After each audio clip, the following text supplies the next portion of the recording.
I would like to invite State Secretary Eva Svedling to give us some views on all what we've heard also from the Swedish perspective. Please. Thank you. Thank you very much, Katarina, and thank you so much, Laurent, and also to Jan, of course, for very interesting the perspectives and thoughts and insights. It's very interesting to listen to you. I would like to start by saying that I would claim myself being a worried optimist as well. I definitely see the concerns that Laurent was talking about, the gap between plans and commitments and the promises made under the Paris Agreement. We need to worry about that. I also see a lot of hope when I listen to the young people. They put pressure on the political system, and they're also communicating hope. It's not only about climate change, it's about their future, and it's also about their right to be heard on issues that concern them.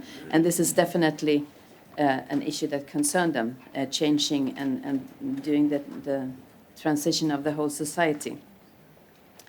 When we talk about climate change and climate-related challenges, we also need to see the connection between that and urban development. So I would like to focus on to try to concretize what we've been talking about now to urban development and to what we can do from the political point of view.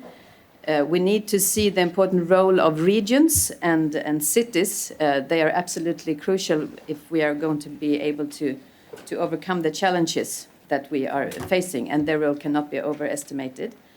We have been talking about and heard about the global system and the threats also towards multilateralism that we need to strengthen to be able to go forward in this situation. I see also that we need well-functioning cooperation between different political levels where stakeholders need to strive towards the same goal, and that's the only way that we can reach the goal, being the first fossil-free society in the world that Sweden has a target to become. So we need to strengthen the global system. We also need to strengthen the connection and cooperation between regions and sectors, and also, of course, the cooperation with the scientists. In 2017, the Swedish Parliament, the Swedish Riksdag, adopted with a broad majority, which is very important, a new climate act, and also national target of reaching net zero emissions by 2045. That is at the latest, and thereafter we shall only have negative emissions. And the act also states that the government must pursue policies that are in line with this climate target. This is also a very important instrument for transparency and dialoguing with citizens and civil society, business, and so on. It also says that the government must present a new climate action plan every 4 years when they come into office. And we are right now working very hard with the first plan, and that will be presented in the next coming weeks. And our experience from the climate policy framework is that it is possible to build broad support around ambitious long-term climate policy. We also hear that from our industry and enterprises. They are showing their support for climate action and want to see. They also want to use this momentum for to further enhance their competitiveness. They say that they need to do this to reach the targets and as a responsibility from business, but they also see opportunities and to strengthen their competitiveness. And many cities and municipalities have also adopted their own goals to reach net zero emissions even earlier than the national goal. And this is, of course, very encouraging, and we need to continue to encourage and continue to cooperate. And the broad support of the Riksdag and the involvement of stakeholders when developing the framework means that everyone strives for the same goal, to make Sweden climate neutral no later than 2045. And we are obliged to, and we have the responsibility to do that. And I also think that it's important, that the most important effects of the climate policy framework is that it has changed the debate, even though I agree with Jan that it's very polarized when we look at it globally. very polarized, and we need to take that challenge seriously, of course. But it's in the Swedish context, it has changed the debate from what we must achieve to how we can achieve that and how we can do that together, how we can cooperate to reach the goals. So, talking about cities, how can the government support and encourage initiatives at local level? And we need to do that. First, we're pursuing efforts to address one of the major climate challenges in the cities, and that is, of course, transportation. We see that totally 1/3 of the emissions in the Swedish society comes from transport. And promoting public transportation as well as biking and walking, that's one of the key elements in reducing the environmental footprints of the cities, and we do need to do a lot more in those areas.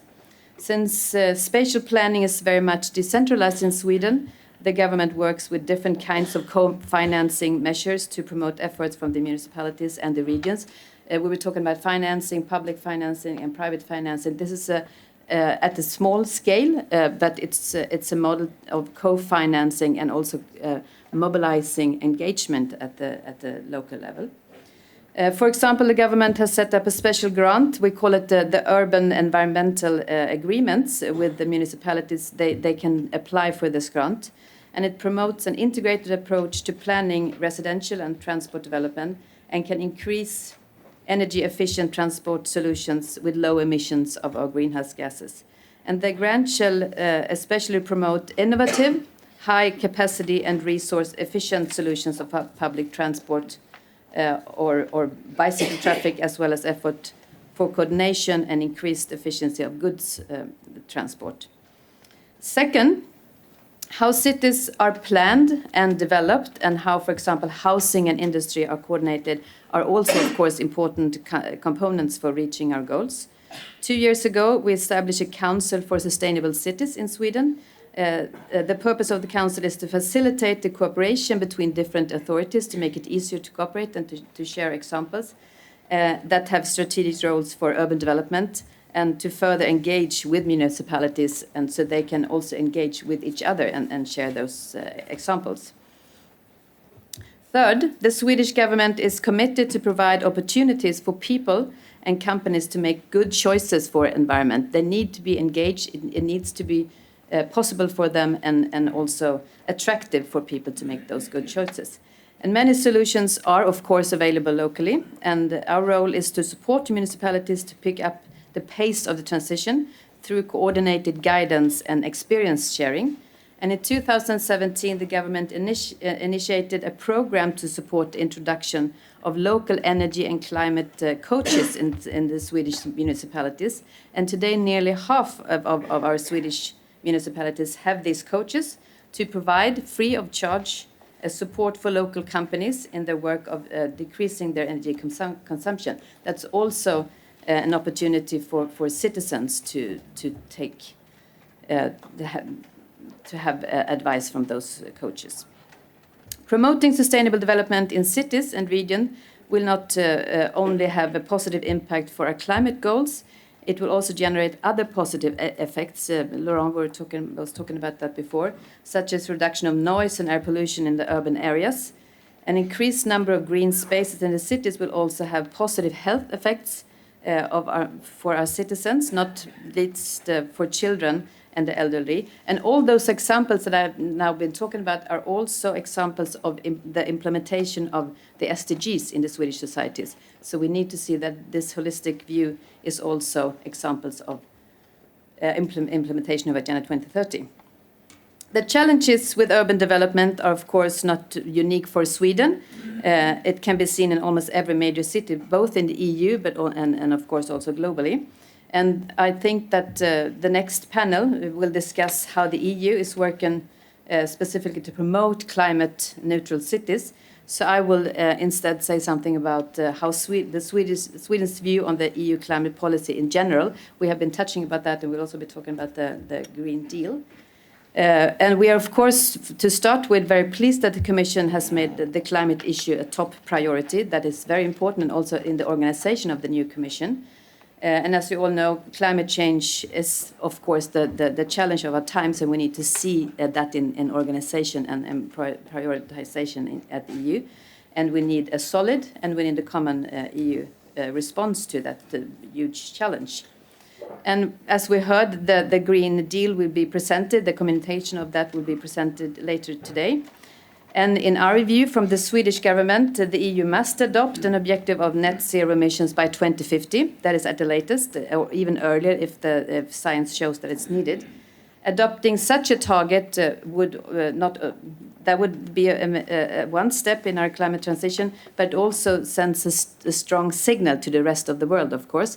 And now when the COP25 is negotiation the hard issues, that would be very strong and important signal from the European Commission. And adopting an ambitious long-term objective also means that we will have to revise our targets in a shorter time. That's also very important. We strongly support the EU's emissions target to 2030, that it should be strengthened to at least, we heard 50%, but from our view it needs to be strengthened minus 55% to be in line with the 1.5 degree of the Paris Agreement. So we are going to put further pressure on the EU to be able to enhance the ambition in that area. And we are well aware that these are ambitious targets, but not only do we believe that the transition is it's of course necessary, it's also possible, and it will also bring a lot of potential in different areas. It will offer opportunities and can be done in a way that leads to positive effects for the whole of EU at national level and also at the local level. So I think that has also been said before, but I think we need to focus on the opportunities and on the potential, but not that doesn't mean that we don't see the challenges and the hard issues that we need to solve. So thank you very much. Thank you very much.